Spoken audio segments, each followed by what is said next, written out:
ಎಸ್.ಆರ್. ಪಾಟೀಲ್ರು ಮತ್ತು ನಾವೆಲ್ಲರೂ ವೇಣುಗೋಪಾಲ್ ಅವರೆಲ್ಲರೂ ಕೂಡ ಅಲ್ಲಿ ಕೆಲವು ವಿಷಯಗಳ ಬಗ್ಗೆ ಚರ್ಚೆ ಮಾಡೋದ ಕಾರಣಕ್ಕಾಗಿ ಸ್ವಲ್ಪ ತಡ ಆಯಿತು. ಹಾಗಾಗಿ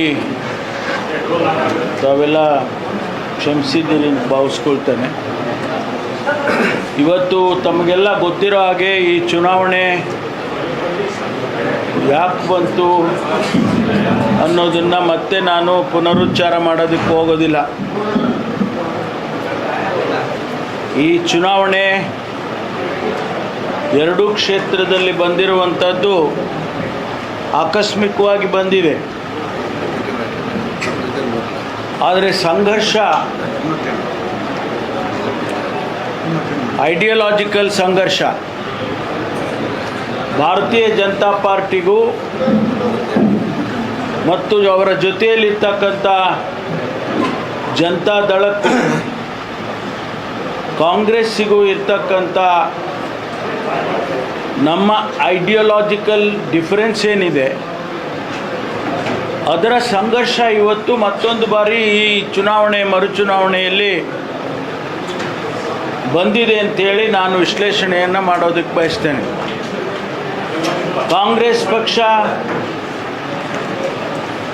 ಬಡವರಿಗಾಗಿ, ಹಿಂದುಳಿದವರಿಗಾಗಿ, ದಲಿತರಿಗಾಗಿ, ಅಲ್ಪಸಂಖ್ಯಾತರಿಗಾಗಿ ಮತ್ತು ಯಾವುದೇ ಸಮುದಾಯದಲ್ಲಿರ್ತಕ್ಕಂಥ ಬಡವರಿಗೋಸ್ಕರ ಇಡೀ ಸಾರ್ವಜನಿಕ ಜೀವನವನ್ನು ನಡೆಸ್ಕೊಂಡು ಬಂದಿರತಕ್ಕಂಥದ್ದು ಇವತ್ತು ಹೊಸದೇನಲ್ಲ. 138 ವರ್ಷದಿಂದನೂ ಕೂಡ ಅದೇ ಬದ್ಧತೆಯನ್ನು ಇಟ್ಕೊಂಡು ಬಂದಿದ್ದೇವೆ. 138 ವರ್ಷದಲ್ಲಿ ನಮ್ಮ ಬದ್ಧತೆಯಲ್ಲಿ ಯಾವುದೇ ಕಾಂಪ್ರಮೈಸ್ ಆಗಿಲ್ಲ, ಯಾವುದೇ ಬದಲಾವಣೆ ಆಗಿಲ್ಲ. ಆದ್ದರಿಂದ ನಮಗೆ ನಮ್ಮ ಬದ್ಧತೆಗೆ ವಿರುದ್ಧವಾಗಿ ಅವರು ಇರ್ತಕ್ಕಂಥವರು, ಅವರ ಬದ್ಧತೆ ಕೋಮುವಾದ ಇರ್ಬೋದು, ಸಾಮಾಜಿಕ ನ್ಯಾಯದ ವಿರುದ್ಧ ಇರ್ಬೋದು, ಅದು ಅವರ ಬದ್ಧತೆ, ಅದನ್ನು ಅವರು ಮುಂದುವರಿಸ್ತಾ ಇದ್ದಾರೆ. ಆದ್ದರಿಂದ ಇವತ್ತು ಸಂಘರ್ಷ ಬಂದಿರೋದು ಎರಡೂ ಕ್ಷೇತ್ರದಲ್ಲಿ ಆ ಬದ್ಧತೆಯ ವಿಚಾರದಲ್ಲಿ ಸಂಘರ್ಷ ಬಂದಿದೆ ವಿನ ಬೇರೆ ಬೇರೆ ಯಾವುದಿಲ್ಲ ಅಂಥೇಳಿ ನಾನು ಅಂದ್ಕೊಳ್ತೇನೆ. ಈ ಚುನಾವಣೆಯಲ್ಲಿ ಕಳೆದ ಬಾರಿ 23ರಲ್ಲಿ ಸನ್ಮಾನ್ಯ ದಿವಂಗತ ಮೇಟಿಯವರು ಗೆದ್ದಿದ್ದರು. ಅವರನ್ನು ಜನ ಆರಿಸಿದ್ದು ನಮ್ಮ ಸಮಸ್ಯೆಗಳನ್ನು ಬಗೆಹರಿಸೋದಕ್ಕೆ, ವಿಧಾನಸೌಧದಲ್ಲಿ ಸರ್ಕಾರದಲ್ಲಿ ನಮ್ಮ ಸಮಸ್ಯೆಗಳನ್ನು ಹರಿಸೋದಕ್ಕೆ ಅಂತೇಳಿ ಅವ್ರನ್ನ ಆರಿಸಿದ್ರು.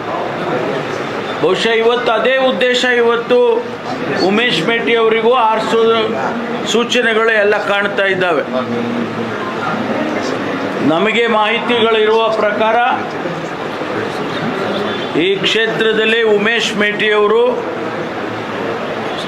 ಖಂಡಿತವಾಗಿ ಗೆದ್ದಿದ್ದಾರೆ ಎನ್ನುವಂಥ ವಿಶ್ವಾಸ ನನಗೂ ಕೂಡ ಕಾಣಿಸ್ತಾ ಇದೆ, ನಮಗೆ ಸಿಕ್ಕಿರುವಂಥ ಮಾಹಿತಿಗಳ ಆಧಾರದ ಮೇಲೆ.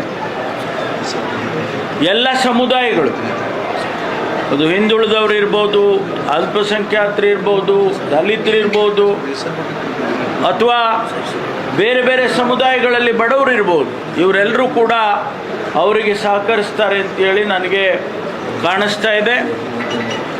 ತಮಗೆ ಬೆಳಿಗ್ಗೆ ಮಾನ್ಯ ಮುಖ್ಯಮಂತ್ರಿಗಳು ರಾಜ್ಯದ ಆಡಳಿತ ಬಗ್ಗೆ ಹೇಳಿದ್ದಾರೆ. ನಾವು ಜನಗಳ ಮುಂದೆ ಹೋದಂಥ ಸಂದರ್ಭದಲ್ಲಿ 23ರಲ್ಲಿ ನಮ್ಮ ಪ್ರಣಾಳಿಕೆಯಲ್ಲಿ ಮೊದಲನೇ ಪುಟದಲ್ಲೇ ಹೇಳಿದ್ದೇವೆ, ನಾವು ಒಂದು ಒಳ್ಳೆಯ ಆಡಳಿತವನ್ನು ಕೊಡ್ತೇವೆ ಅಂತೇಳಿ.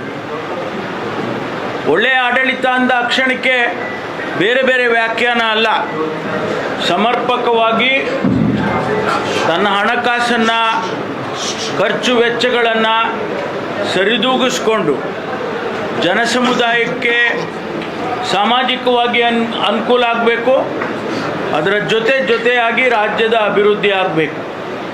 ಒಂದೇ ಒಂದು ಮಾನದಂಡ ನಿಮ್ಮ ಮುಂದೆ ಹಂಚ್ಕೊಳ್ತೇನೆ. ಕಳೆದ ಬಾರಿ ನಾವು ಗ್ಲೋಬಲ್ ಇನ್ವೆಸ್ಟರ್ಸ್ ಮೀಟನ್ನು ಮಾಡಿದ್ದು ಕಳೆದ ವರ್ಷ.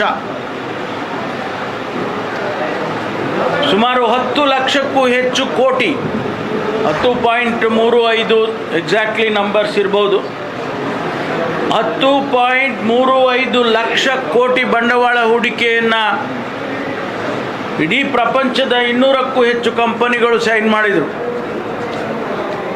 ಒಂದು ವರ್ಷದಲ್ಲೇ ನಮಗೆ ಈಗ ಅದರಲ್ಲಿ ಅರ್ಧದಷ್ಟು ಹಣ ಬಂಡವಾಳಕ್ಕೆ ರೂಪದಲ್ಲಿ ಕರ್ನಾಟಕಕ್ಕೆ ಬಂದಿದೆ. ಇಡೀ ದೇಶದಲ್ಲಿ ನಾವು 2ನೇ ಸ್ಥಾನದಲ್ಲಿದ್ದೇವೆ. ಮಹಾರಾಷ್ಟ್ರ ಅತಿ ದೊಡ್ಡ ರಾಜ್ಯ ಆಗಿ ಕ್ಯಾಪಿಟಲ್ಲು ಅವ್ರದ್ದು ಫೈನಾನ್ಷಿಯಲ್ ಕ್ಯಾಪಿಟಲ್ ಬಾಂಬೆ ಆಗಿ ಅವರು 1ನೇ ಸ್ಥಾನದಲ್ಲಿದ್ದರೆ ನಾವು 2ನೇ ಸ್ಥಾನದಲ್ಲಿದ್ದೇವೆ. ಅದು ಒಂದು ನಿದರ್ಶನ. ಇವತ್ತು ಕರ್ನಾಟಕದಲ್ಲಿ ಆಡಳಿತ ಚೆನ್ನಾಗಿದೆ, ಬಂಡವಾಳ ಹೂಡಿಕೆಗೆ ವಾತಾವರಣ ಇದೆ, ಕೈಗಾರಿಕೆಗಳು ಬೇರೆ ಬೇರೆ ದೇಶಗಳಿಂದ ಬರ್ತಾ ಇದ್ದಾವೆ. ಅದರ ಜೊತೆಯಲ್ಲಿ ಸಾಮಾಜಿಕವಾಗಿ ನಮ್ಮ ಜನಕ್ಕೆ ನಾವೇನು 5 ಗ್ಯಾರಂಟಿಗಳನ್ನು ಕೊಟ್ಟಿದ್ದೇವೆ ಅದು ಸಾಮಾಜಿಕವಾಗೂ ಕೂಡ ಅನುಕೂಲ ಆಗಿ ಆ ಬಡ ಜನರನ್ನು ಮೇಲೆತ್ತುವಂಥ ಕೆಲಸ ಆಗಿದೆ ಅನ್ನೋದನ್ನು ಇವತ್ತು ನಾವು ಹಂಚ್ಕೊಳ್ತೇವೆ. ಹಾಗಾಗಿ ಯಾವುದೇ ಚುನಾವಣೆ ಬರುವಾಗ ಈ ಮಾನದಂಡಗಳನ್ನು ಇಟ್ಕೊಂಡು ಜನಸಮುದಾಯ ಮತ ಹಾಕ್ತಾರೆ. ಉಮೇಶ್ ಮೇಟಿ ಖಂಡಿತವಾಗಿ ಇಲ್ಲಿ ಗೆದ್ದೀತಾರೆ ಅನ್ನುವಂಥ ವಿಶ್ವಾಸದ ಮಾತನ್ನು ನಿಮ್ಮ ಮುಂದೆ ಹಂಚ್ಕೊಳ್ತೇನೆ. ನೀವೇನೋ ಪ್ರಶ್ನೆ ಇದ್ದರೆ ಕೇಳ್ಬೋದು.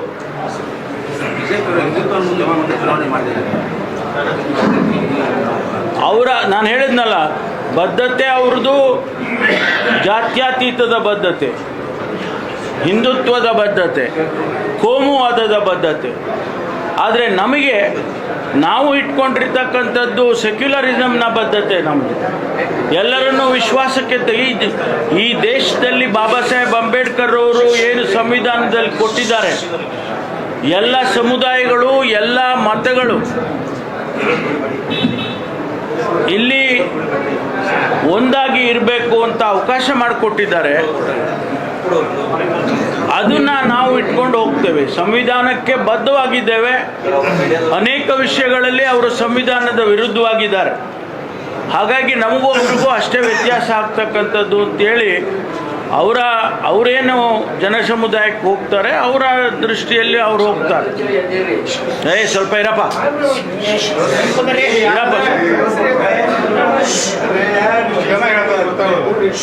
ಇರಿ ಪರ ಮತ್ತೇನಿದೆ.